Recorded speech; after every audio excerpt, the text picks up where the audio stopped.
Pag-usapan natin si Deep CD at ang pamilya niyang tanga. Sumulat si Deep CD. Sa hinaba-haba ng panahon, salamat po at ako'y babalik na rin, ina. Ang aking pumunting kahilingan, ako'y salubungin niyo ni Ama. Buong kamag-anak mo naghanda, 3 jeep inarkila. Ito nang parating na, oh. Sinalubong lang talaga. Kinabukasan, sinama ko to sa Mall of Asia, namumutla. Sabi ko, Tweng, ako bahala. Nung nakakita ng escalator, lumuhod. Pinuri si Bathala. Sabi ko, Tweng, tumayo ka dyan, nakakahiya, ang dami nakakakita.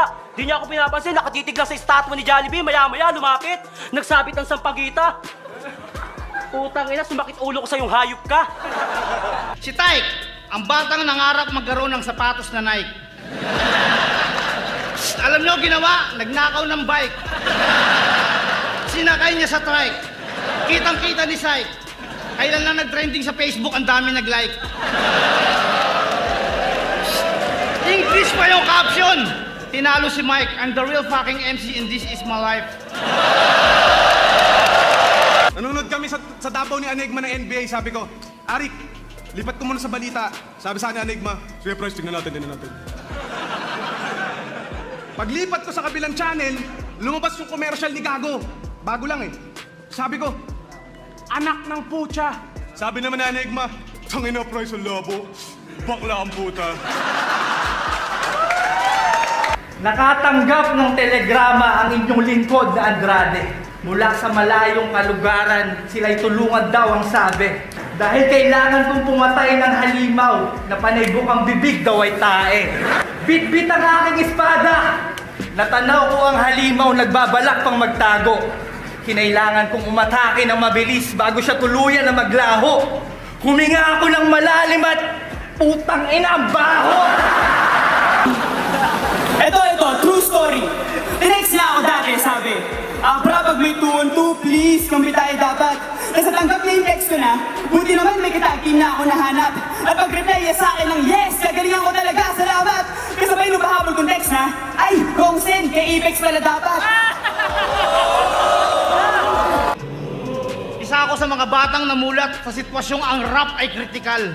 Saksi ako sa mga panahong mainit ang tensyon sa pagitan ng hip-hop at metal. Dadayo kami ng rap contest, kaya pati pato, pati buhay ko sugal. Kaya madalas lakad pa uwi, kaya suntukan ng almusal. It was 2001 nung tinatag ko ang bisiklan. Nung mga panahong ang rap scene ay tinatawanan pa ng sambayanan. Nasaan ko nung Juan? Nasa bayabasan, nakahiga, habang ako nakipagpugutan, dumidigma. At ngayong uso na, putang ina, sulputan kayo bigla! Ito yung pinakamalupit. Nagkwento si Apex. Yung nagpasbakol daw kayo, may sumigaw na babae. Ang sabi, abrang liit! Tira mo si Apex, pare. Yung laban mo kay Smaglas, ito sabi niya, umulti niya, oh. Tatang ina ka Smaglas, katakatakatarantado ka ba? Tapos yung laban niya kay Chris at Ice, nag-English pa ng multi to. Ito sabi niya, oh. Kush with a kush, cactus with a cactus, kungfus with a kungfus, I kick your mom. Sabay harap sa camera, shout out to this. Totoo lang, pagaling ko lang ng future. Alam ko na lahat ito. Maniwala kayo. Mula sa mga tao na nakapila, kay ate, kay kuya, pati pagkamot na ito ng betlog kanina. Pero bukod doon, marami pang kaganapan ng nasaksihan ko. Malaking pagbabago sa liga. Sa art form, sa crowd, sa karir ng mga MC, pati love life ni Enigma. Nagpunta ako sa Indang 13. Yung mga halaman malalago. Sa kakaisip ko sa mukha mo, lumabas yung kakambal mo. Sabi niya, Tok.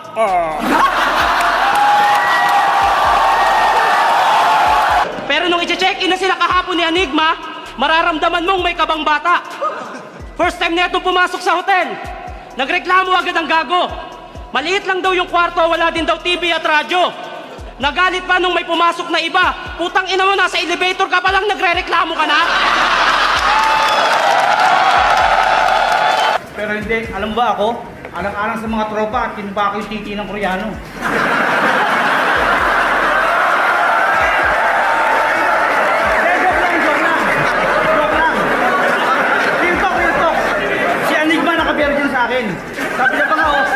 kumain ka na, araw-araw masarap pagkain natin.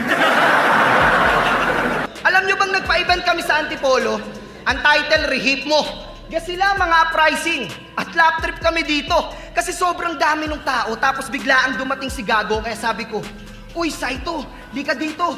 Magtago ka, pre. Akala ni Tarantado, baka pagkaguluhan siya ng mga tao, di niya alam, ang baho niya kasi. Palapang mo lang si Acer.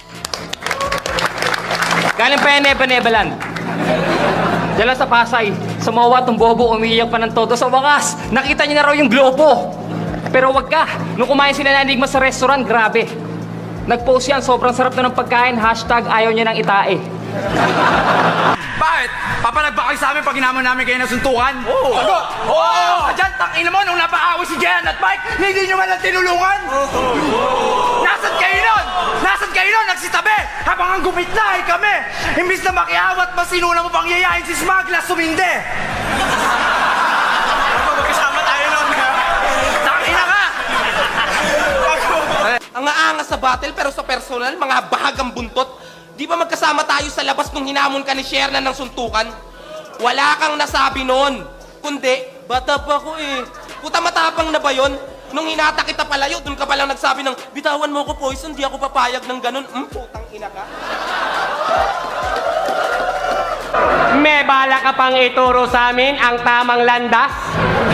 Natatanda mo pa ba yung una mong luwas? Di ba sumakay ka ng bus? 2 pintuan na yung bukas, sa bintana ka pa lumabas. Bakit mo pinagtangkaan ang buhay ko? O, tangina mo, kukwento ko.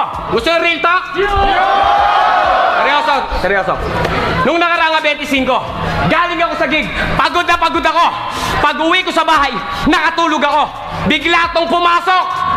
Bigla tong pumasok sa panaginip ko. Muntik na akong pangungutin. Saito, tangina mo. Naalala ko dati, pauwi kami galing sa Baguio. Sabi kami neto na tae. Kaya naghanap kami ng stopover para maghanap ng CR sa kalagitnaan ng gabi. Pagdating namin doon, walang tubig at tissue. Kaya sabi niya sa akin, Smag, paano tayo magugas pagka-etchas mo? Sabi ko sa kanya, bahala ka sa buhay mo, basta ako sakripisyo ko na medyas ko. Sabay lumalis na ako ng CR kasi di ko na matiis yung amoy, grabe na sa loob. Habang iniisip ko kung paano maghugas si Loco, tangina may dumaang pusa sa harap ko. Tangina, puro tayo sa likod. Eto pa, malupit! Tinawagan ako ni Badang. Inaya niya akong sumali sa 2x2. Badang Endelo daw. Team BND. Sabi ko, tangina Badang, hindi pwede. Wala tayong chemistry. Sabi niya, chemistry?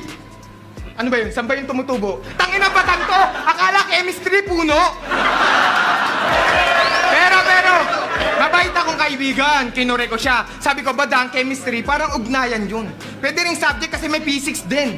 Eh, nagmarunong si Gago. Alam ko na yung P6 toll, kasunod niyang P7. Tangin naman, Badang! Ang dami mong alam! Speaking of pagiging fan, idol mo kami at idol mo si Mel, kaya mo siya pinayagang pumasok.